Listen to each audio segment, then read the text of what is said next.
Okay, so talking about the election, I'm going to talk briefly about the setup and the changes, and then talk about the ranked choice. I can get my slides to advance here. So as you guys know, we have seats up for election. Seat A is Alaska resident, seat D is non-Alaska resident, seat G is the open residency seat. We're going to be sending out electronic ballots this year to our members and paper ballots to those who requested them.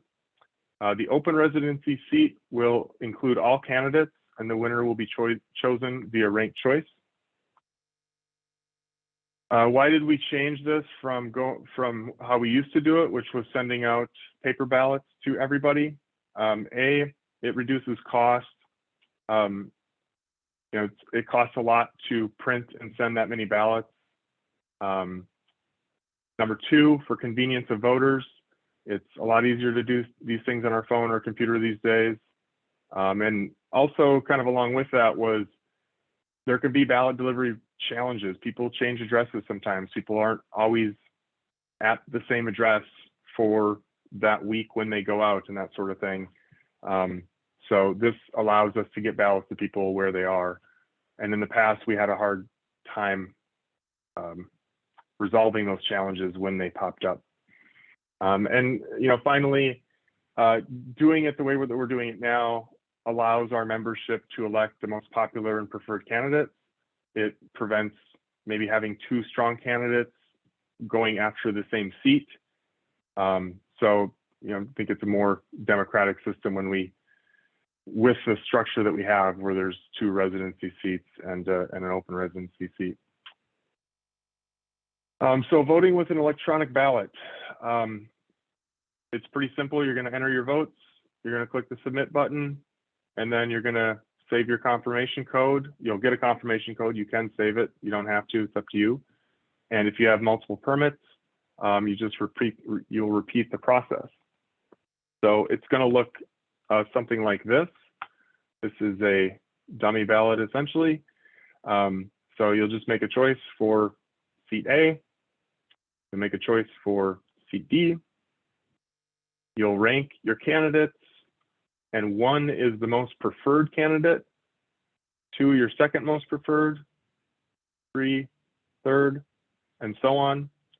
You don't have to rank them all, but you do have to rank at least 1. And the more you rank, the more chances are that that person's preference will get counted. So after you've made your choices, just hit continue. You'll be brought to a screen that will show your choices. You'll have a chance to edit them if you misclicked or whatever, and then you just submit, and you'll get a confirmation code. So that's the electronic ballot.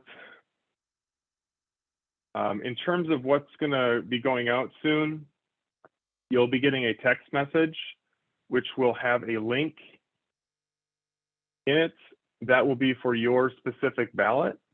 So you'll click on that and fill it out. And these will be going out about noon on Monday, March 21st. If you provided an email on that voter information card, you will also get an email notice. If you get an email on a text, you can't vote twice. It's just brings you the same link and it closes once you voted. But same thing. Click on the link, and you'll be able to make your vote. Now, there might be people out there who might not have great internet access via their phone. They might have to go somewhere, to some other office where there's better internet.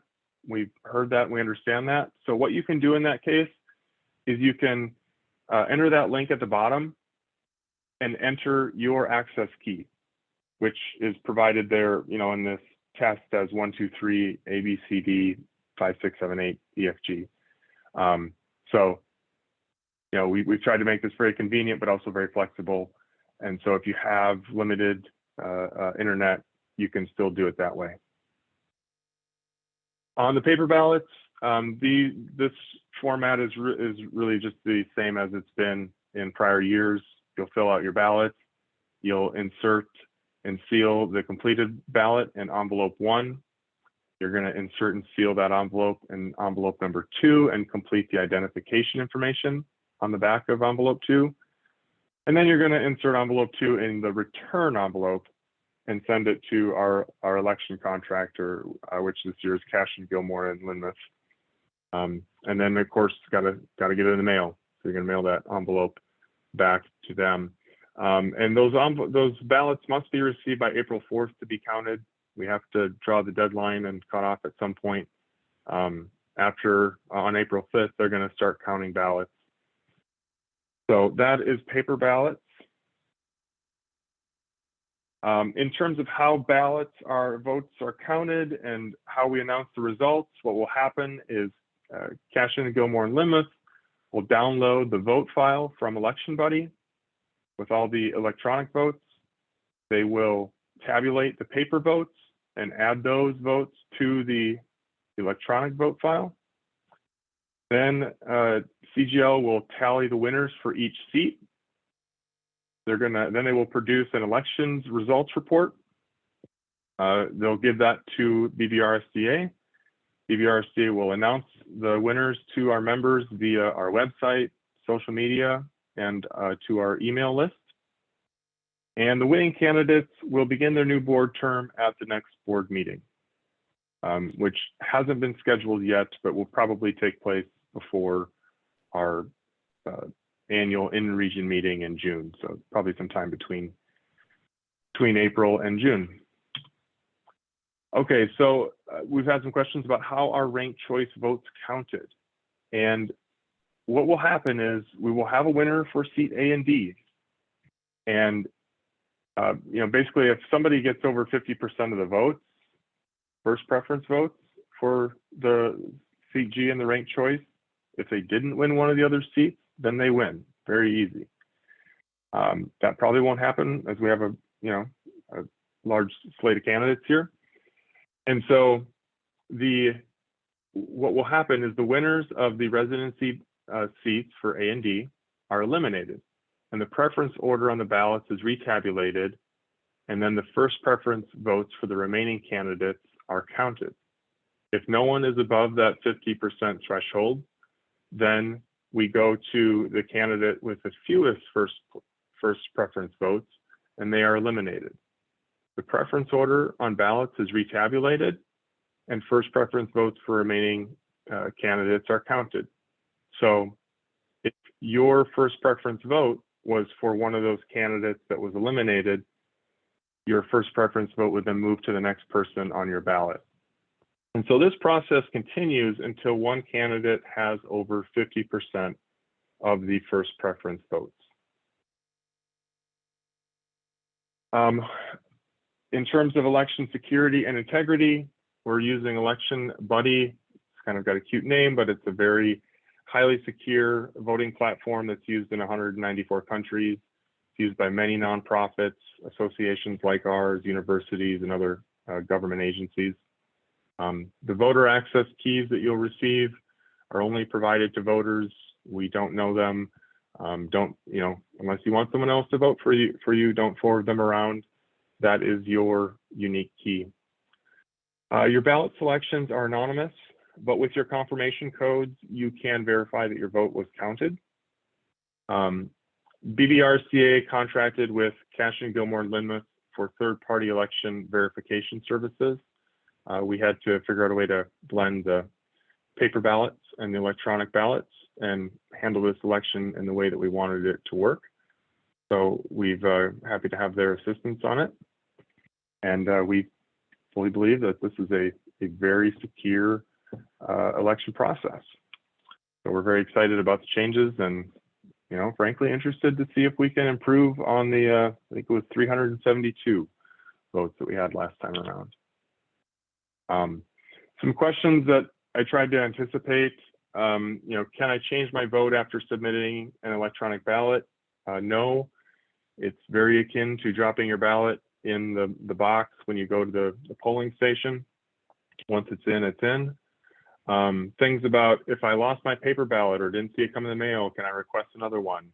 I would say no, it's likely that there would not be enough time. We send out paper ballots at your request to the address on the permit or a different address that you specified.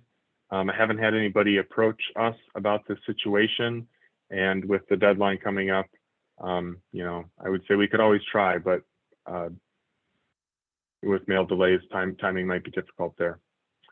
But we have heard that people are getting their paper ballots and everything seems to be working very smoothly there. How will ranked choice votes be retabulated? That probably sounds like a difficult thing to do, you know, given the number of votes that we might have. Well, basically this can be done very easily in a spreadsheet. So we have a spreadsheet that will automatically tabulate these things. The election contractor can check them, and we can, you know, see that it's happening as it should, without having as much potential error if this was being done fully by hand. A few more questions here, almost done. How do we know that votes were counted accurately? An anonymous vote file will be available upon request, and members may see what votes were cast and how they were counted. When will the election ballots go out? I think I mentioned that, but I'll just restate here. Election ballots will be sent out around noon Alaska time on this coming Monday, March 21st. And electronic ballots must be submitted by the end of April 4th. And paper ballots must also be received by the election contractor, CGL, by April 4th. So if you have any more questions, please feel free to reach out to me via phone, 907-677-2371, or you can email info@bprsta.com.